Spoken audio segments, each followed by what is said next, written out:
Hi ನಮಸ್ತೆ ಎಲ್ಲರಿಗೂ welcome to ತನು ಸ್ವಯಂ ಅಡುಗೆ. ಇವತ್ತಿನ ರೆಸಿಪಿಯಲ್ಲಿ ಒಂದು ಅದ್ಭುತವಾಗಿರುವಂಥ ಟೊಮೆಟೊ ಕಾಯಿ ಚಟ್ನಿ ಯಾವ ರೀತಿ ಮಾಡೋದು ಅಂತ ತೋರಿಸ್ತಾ ಇದ್ದೀನಿ. ಬನ್ನಿ ಹೇಗಿದ್ರೆ ಮಾಡೋದು ನೋಡೋಣ. ನಾನೊಂದು ಪಾತ್ರೆ ಬಿಸಿ ಇಟ್ಕೊಂಡಿದ್ದೀನಿ. ಇದಕ್ಕೆ ನೋಡಿ ಒಂದು ಈರುಳ್ಳಿನ ಈ ಥರ ಉದ್ದಕ್ಕೆ ಕಟ್ ಮಾಡ್ಕೊಂಡು ಹಾಕ್ಕೊಂಡಿದ್ದೀನಿ.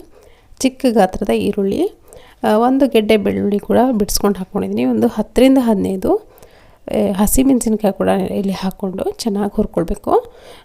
ಎಣ್ಣೆ ಹಾಕ್ದೇ ಮೊದಲಿಗೆ ಸ್ವಲ್ಪ ಚೆನ್ನಾಗಿ ಹುರ್ಕೊಳ್ಳಿ. ಪೂರ್ತಿಯಾಗಿ ನೋಡಿ ಕಲರ್ ಚೇಂಜ್ ಆಗಬೇಕು. ಪೂರ್ತಿಯಾಗಿ ಹುರಿಬೇಕು. ಮೇಲ್ಗಡೆ ಎಲ್ಲ ಲೇಯರ್ ಏನಿದೆ ಪೂರ್ತಿಯಾಗಿ ಚೆನ್ನಾಗಿ ಹುರಿಬೇಕು. ಇವಾಗ ನೋಡಿ ಇದನ್ನು ಒಂದು ಮಿಕ್ಸರ್ ಜಾರ್ಗೆ ಟ್ರಾನ್ಸ್ಫರ್ ಮಾಡ್ಕೊಳ್ತಾ ಇದ್ದೀನಿ. ಸೊ ಟೊಮೆಟೊ ಕಾಯಿ ಚಟ್ನಿ ತುಂಬ ಚೆನ್ನಾಗಾಗುತ್ತೆ. ಸೊ ಈ ಇಂಗ್ರೀಡಿಯೆಂಟ್ಸ್ ಎಲ್ಲ ಹಾಕ್ಕೊಂಡು ಮಾಡಿದ್ರೆ ತುಂಬ ಟೇಸ್ಟಿಯಾಗುತ್ತೆ.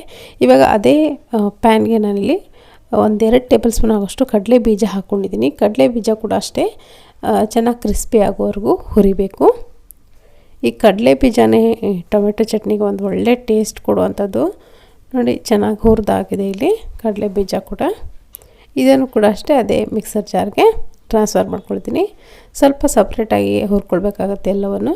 ಇವಾಗ ನೋಡಿ ಅದೇ ಪಾತ್ರೆಗೆ ನಾನಿಲ್ಲಿ ಒಂದು 4ರಿಂದ 5 ಹಸಿ ಟೊಮೆಟೊ ಕಾಯನ್ನು ಸಣ್ಣದಾಗಿ ಕಟ್ ಮಾಡ್ಕೊಂಡು ಹಾಕ್ಕೊಂಡಿದ್ದೀನಿ.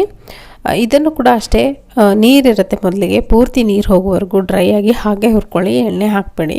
ಪೂರ್ತಿ ನೀರು ಹೋಗಿದೆ ಅಂದಾದಮೇಲೆ ಸ್ವಲ್ಪ ಎಣ್ಣೆನ ಹಾಕ್ಕೊಂಡು ಪೂರ್ತಿಯಾಗಿ ಹೊತ್ತಿ ಹುರಿಬೇಕು. ಅಂದರೆ ನೋಡಿ ಈ ಥರ ಆಗಬೇಕು. ಹುರಿತಾ ಪೂರ್ತಿಯಾಗಿ ಸಾಫ್ಟ್ ಆಗೋವರೆಗೂ ಹುರ್ಕೊಳ್ಬೇಕು. ಇದರಲ್ಲಿ ಯಾವುದೇ ನೀರಿನ ಅಂಶ ಇರಬಾರ್ದು. ಅಷ್ಟು ಚೆನ್ನಾಗಿ ಹುರ್ಕೊಂಡು ಇದನ್ನು ಕೂಡ ಅದೇ ಮಿಕ್ಸರ್ ಜಾರ್ಗೆ ಹಾಕ್ಕೊಳ್ತಾ ಇದ್ದೀನಿ. ರೊಟ್ಟಿ ಚಪಾತಿಗೆ ತುಂಬ ಚೆನ್ನಾಗಿರುತ್ತೆ. ದೋಸೆ ಕೂಡ ನೀವು ತಿನ್ಬೋದು, ಅಷ್ಟು ಚೆನ್ನಾಗಿರುತ್ತೆ ಟೊಮೆಟೊ ಕಾಯಿ ಚಟ್ನಿ. ರುಚಿಗೆ ಎಷ್ಟು ಬೇಕು ಅಷ್ಟು ನೋಡಿಕೊಂಡು ಉಪ್ಪನ್ನು ಸೇರಿಸ್ಕೊಂಡಿದ್ದೀನಿ. ಹಾಗೆ ಸ್ವಲ್ಪ ಕೊತ್ತಂಬರಿ ಸೊಪ್ಪನ್ನು ಹಾಕ್ಕೊಂಡಿದ್ದೀನಿ. ಇವಾಗ ಇದನ್ನು ನುಣ್ಣಗೆ ರುಬ್ಕೊಂಡು ಬರ್ತೀನಿ ನಾನು.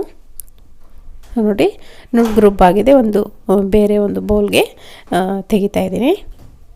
ಬೇಕಿದ್ದರೆ ನೀವು ಇದಕ್ಕೆ ಒಗ್ಗರಣೆ ಮಾಡ್ಕೊಳ್ಬೋದು, ಇಲ್ಲಾಂದರೆ ಇದನ್ನು ಹಾಗೇ ಸರ್ವ್ ಮಾಡ್ಬೋದು. ತುಂಬ ಟೇಸ್ಟಿಯಾಗಿರುತ್ತೆ. ಇಡ್ಲಿ ಕೂಡ ಇದನ್ನು ನೀವು ಸರ್ವ್ ಮಾಡ್ಬೋದು. ನೋಡಿ ನಾನು ಕೂಡ ಇಲ್ಲಿ ಒಗ್ಗರಣೆ ಮಾಡ್ಕೊಂಡಿದ್ದೀನಿ. ಸ್ವಲ್ಪ ಕಡಲೆಬೇಳೆ, ಉದ್ದಿನಬೇಳೆ, ಸಾಸಿವೆ, ಜೀರಿಗೆ, ಕರಿಬೇವಿನ ಸೊಪ್ಪು ಹಾಗೆ ಒಣಮೆಣಸಿನ್ಕಾಯಿ ಹಾಕ್ಕೊಂಡು ಒಗ್ಗರಣೆ ಮಾಡ್ಕೊಂಡಿದ್ದೀನಿ. ತುಂಬ ಟೇಸ್ಟಿಯಾಗಿರುವಂಥ ಟೊಮೆಟೊ ಕಾಯಿ ಚಟ್ನಿ ರೆಡಿಯಾಗಿದೆ. ಖಂಡಿತ ಈ ರೆಸಿಪಿ ನಿಮಗೆ ಇಷ್ಟ ಆಗಿದೆ ಅಂದ್ಕೊಳ್ತೀನಿ. ಇಷ್ಟ ಆಗಿದ್ರೆ ಒಂದು ಲೈಕ್ ಒತ್ತೋದನ್ನು ಮರಿಬೇಡಿ. ಹಾಗೆ ಚಾನಲ್ಗೆ ಇನ್ನೂ ಯಾರು ಸಬ್ಸ್ಕ್ರೈಬ್ ಆಗಿಲ್ವೋ ದಯವಿಟ್ಟು ಸಬ್ಸ್ಕ್ರೈಬ್ ಆಗೋದನ್ನು ಕೂಡ ಮರಿಬೇಡಿ. Thank you.